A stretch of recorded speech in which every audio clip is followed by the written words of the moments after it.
Un o gyfresu mwyaf poblogaidd S4C dros y 5 mlynedd ar 20 dwytha ydy Cefn Gwlad.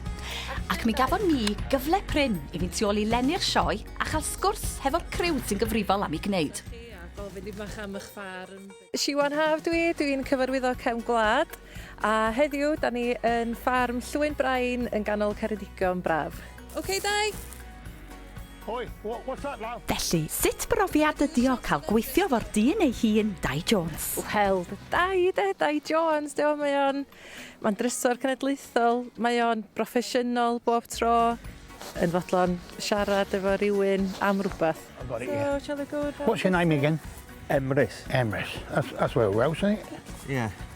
Cymraeg, yeah. Sorry? Cymraeg. Oh, yeah, it is. Lovely day. Fod yn un o wynebau mwyaf cyfarwydd Cymru, a'i fod erbyn hyn yn hen law am gyflwyno rhaglenni. Cychwynodd gyrfa Dai Jones yn ddamweiniol.